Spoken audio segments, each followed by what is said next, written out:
That's how you spell fury in it. My producer, the big ginger lad, fluffy tail, he wanted a tank as well, so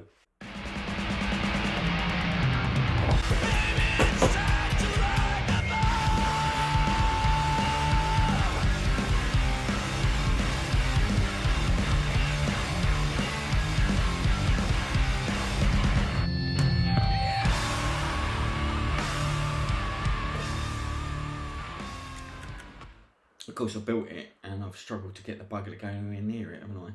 Because cats are pricks. Sorry, independent. So this is how I paint armies. I've done my Carcharodons like this. I've done a couple of other commissions in this way. The zenithal, and then the colour, and then the battle damage. So there's your instructions. I think you can see how that all goes together. Fold here, push that tab in that slot, boom, primer. Here we go. So you can see I've masked up the tracks that were printed on it.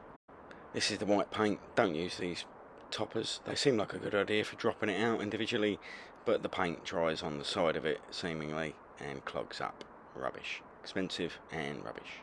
So here we are. That's a nadir shading zenithal highlight. Lighter towards the front and the top and darker towards the back and the rear. And I'll do a similar thing on this obviously, but using the angled panels. So there's a little eyedropper that I use when I haven't got a dropper bottle. I use that little thing and they're really rather handy. Get a few of them cheap. So I'm just concentrating on getting a nice big soft pass on. Get some shading on there towards the bottom, and you'll see I'm just using the angle of that panel and the cone shape of the spray to get a nice darker bit at the bottom and it's faded up the top. Oh yeah, those little black flashes, that's because it's so hot my electronics is going to melt, so some of my footage went, but there's enough that I've been able to edit around it. Yes, that's a dog in the background. I'm sat in my back garden because it's too hot to be in the house. Yeah, this is when it really went bad. Clang.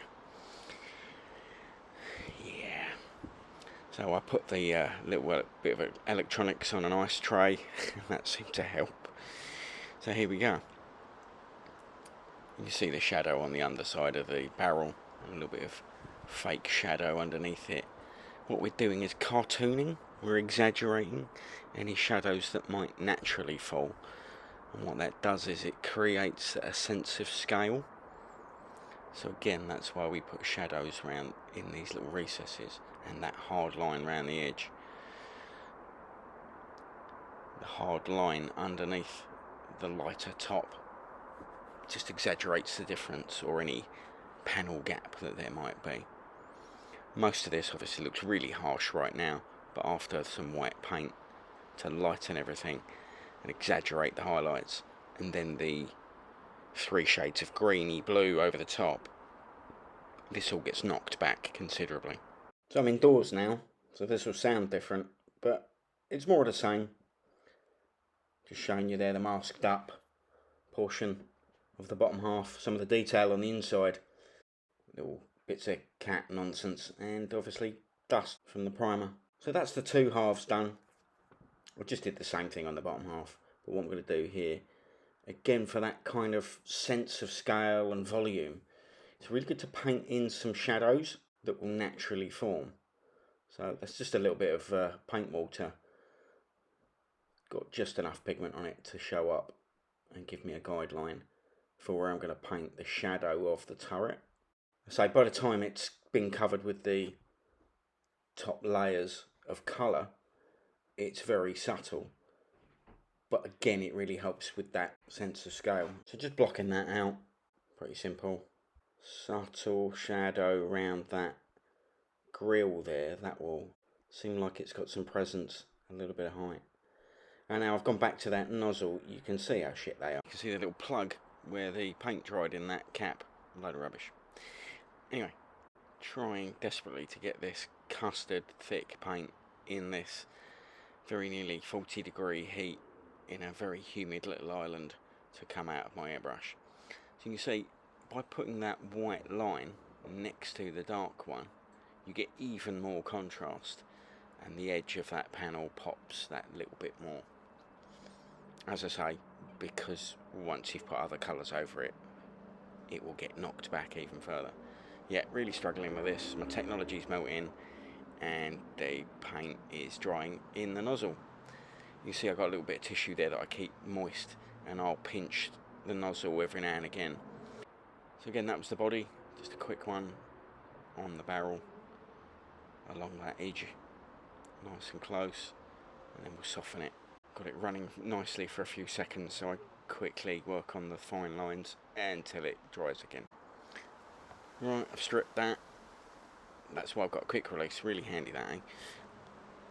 Dealt with another big blockage, run through some water, cleaned it out and started up again.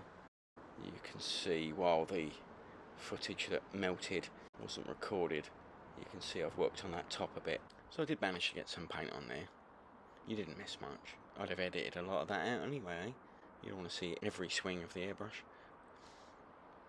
So here's the three colours that I've mixed up. I'll flash up an image here of the exact colours. I've pre-mixed them because obviously I'm doing a whole army. I want some consistency. I couldn't find the exact colour I wanted straight out the bottle, so I've mixed some. And what it does mean is then if I want to go darker, I've got the darker portion. If I want to go lighter, I've got the lighter portion.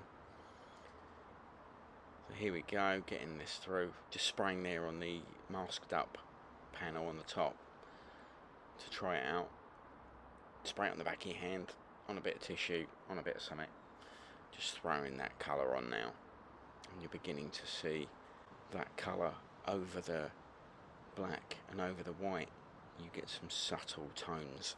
If you've ever had a tattoo, you'll see that they do the black lines and the shading and then put colour over that, and that shading underneath. The contrast in the colour as well.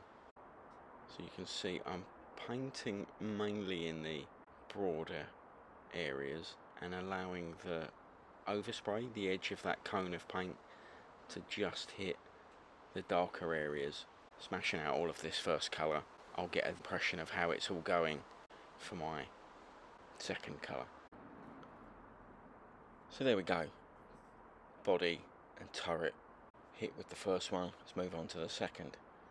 Now again, what I'm pretty much doing is aiming for the corners, going a little bit closer to that edge. I'm a little bit closer with the airbrush, a slightly tighter spray cone. I use the same pressure throughout all of this. I'm usually quite high on this one. I think it's set at 25. I would usually do smaller models at 20. Again, this is all somewhat dependent on your local humidity, temperature, thickness of your paint, how much you've thinned it. You're going to adjust all of these things. There's so many variables and principles at play. You really just have to kind of find your comfort zone and what works for you with a bit of trial and error. So you're beginning to see now with this second intermediate lighter colour what's happening with the black and the white and then the green, how we're now getting some real interesting colours and tones happening.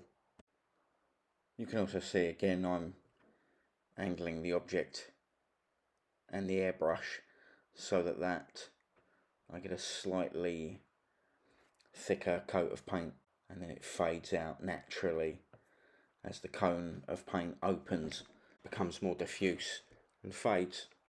The majority of the time obviously I'm fairly square on. There's a little bit of variation on everything.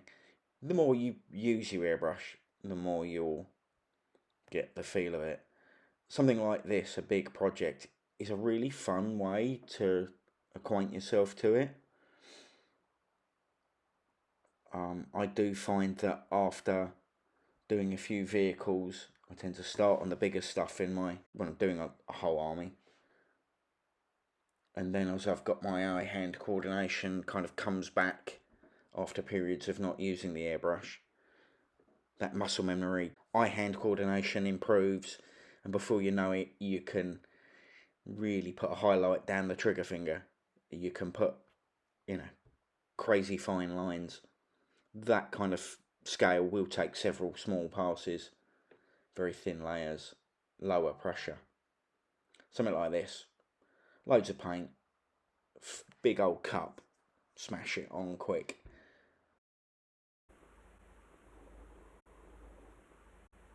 So unfortunately, there isn't any footage of the third colour. The camera had melted by that point. Just this bit where I say, this is the third colour. And then I'm pretty much done and sponging on damage. So these sponges, you can see I'm torn that one up to try and avoid that really hard edge. That, of course, is a dead giveaway that you've sponged on your damage, would be to have, you know, hard edges.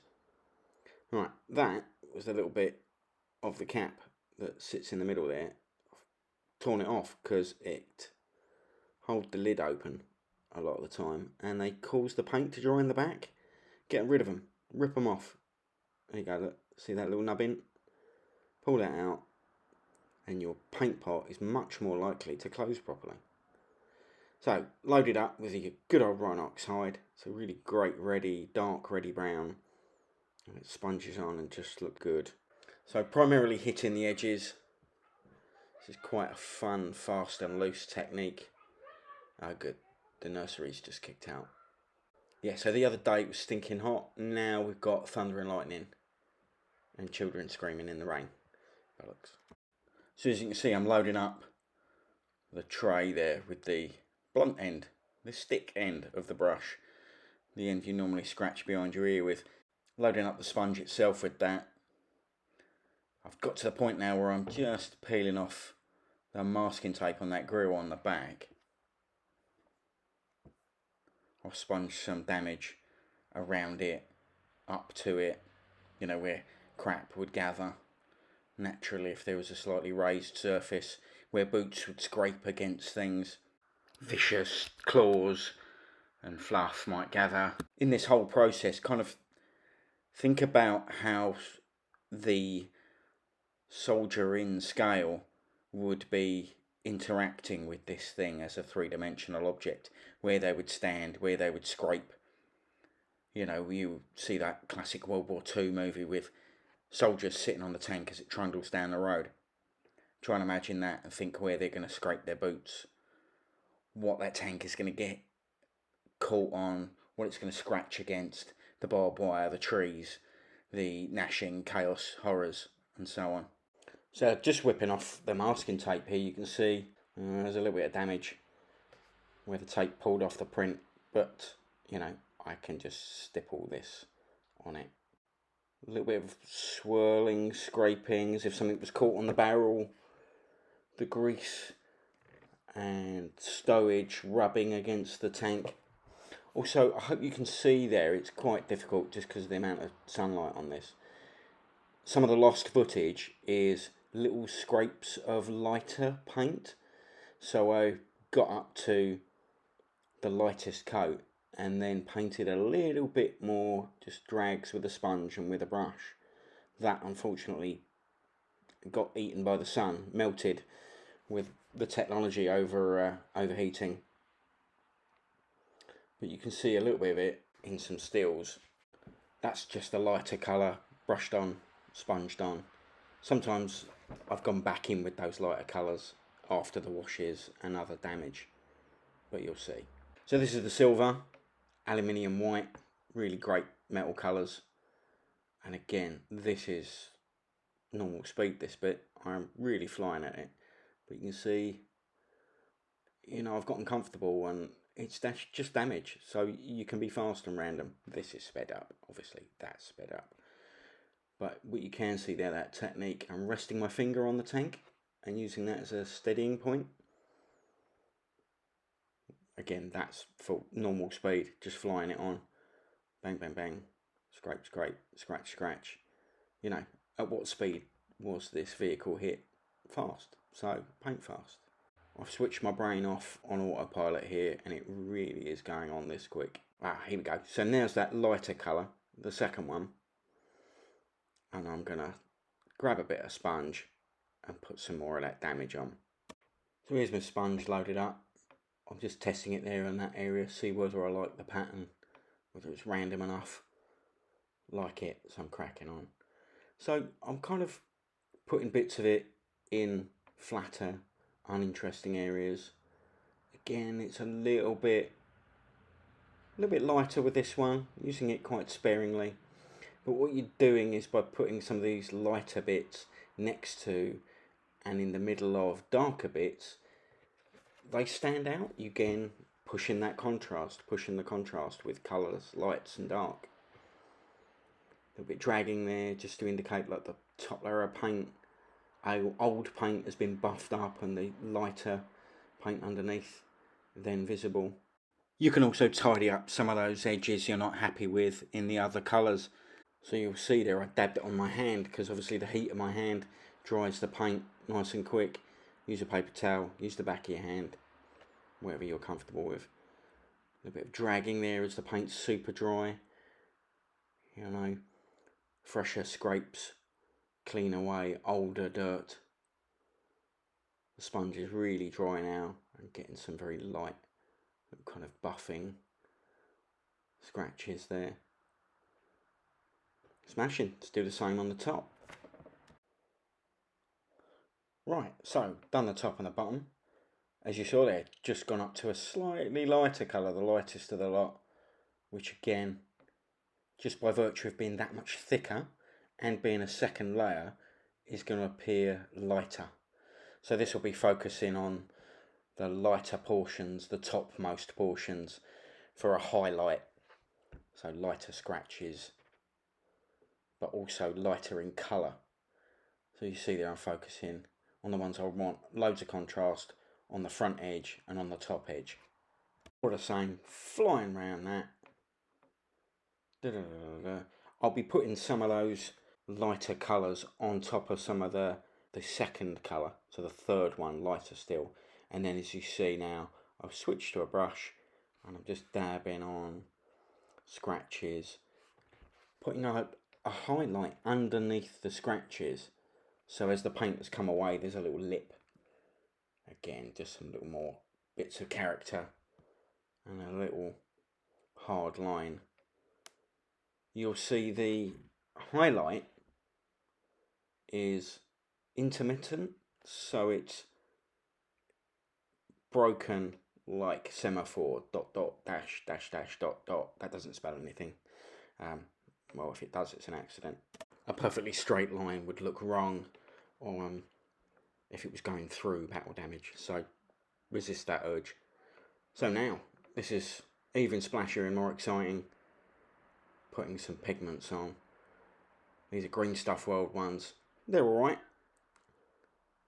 Not brilliant. Reasonably priced. I would tend to do stuff like this with oils, in all honesty, but it's nice to have the option to do things with acrylics. You know, you can walk down anything, but the colours are really good. So, again, for speed, I can just grab these. They're pre-mixed.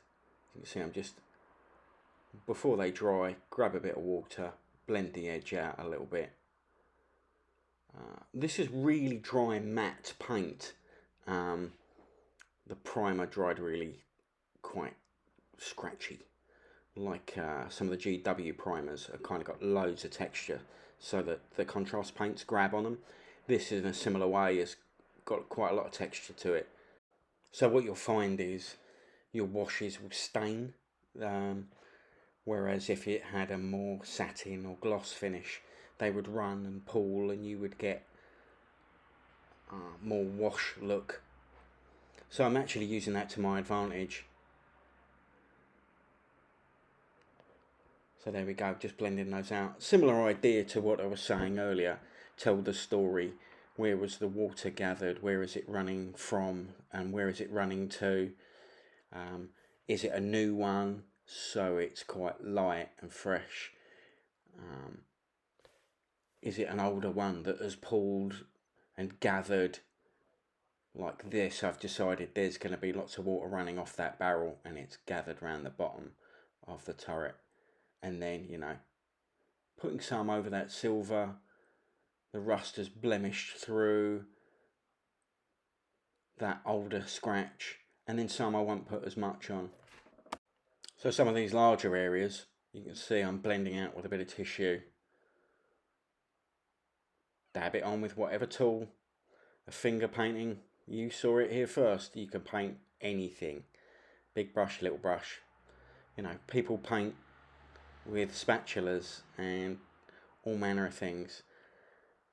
I'm not suggesting that you paint yourself and rub your naked body against your toy soldiers. That might be a bit much. I don't know. I'm not going to kink shame anyone. Will I do a video painting a Slaanesh army in the Altogether? Probably not. I know. Like and subscribe, and I will not do that. There we go. So, you know, I'm going to speed this the hell up and razz around it. You can see the principles at play here. Little dabs and blends.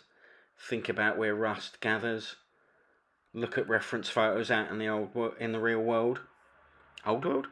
You know, you've got to, if you live in Tory Britain, everything's fucking falling apart. So, yeah. That was one of those nice semaphore highlights I was talking about there, where it dots and dabs, starts and finishes. Oh, yeah, lovely, look at that. So, you know, you can see it's a highlight. You can tell it's elevating that edge visually, but it doesn't go bang right through the whole edge like one would perhaps if you were doing a cleaner 40k kind of paint job. We're going for grim dark Horus Heresy power armor suits, getting absolutely hammered in protracted campaigns. Now see, again, this footage isn't sped up. It's just because, you know, I've got a nice big edge to hit. In a flow state, really just enjoying myself with quite a painterly style. And again, of course, you know, if you get it wrong, smudge it, rub it, it's authentic, blend it out, put some other shit next to it, put some other shit over it. You can really just relax and go wild with this stuff. There's no such thing as really messing it up. You can always paint over it, patch it in some way, shape or form. So there you go, painting your army, battle damaging, chucking on a load of paint, giving as few fucks as possible, because your cat will probably chew it, destroy it, knock it about. You're going to play half cut, smash them about, getting them to the venue and back, knock out an army on the quick, get them on the table, bosh, loads of fun. You know, or spend more time and do it beautifully. This, by the way, is why you might have seen the green thing. I didn't know how much footage I had potentially lost.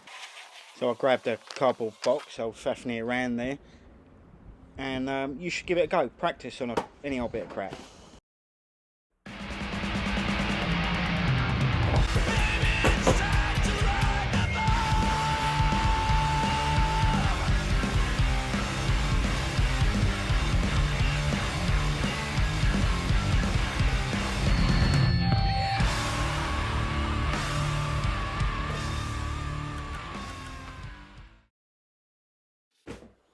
Dogs of war, cats of war, bellends.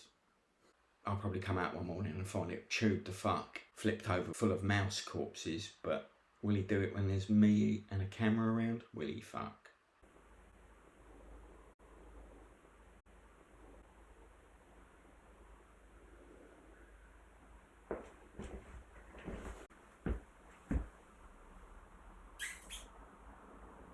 Right.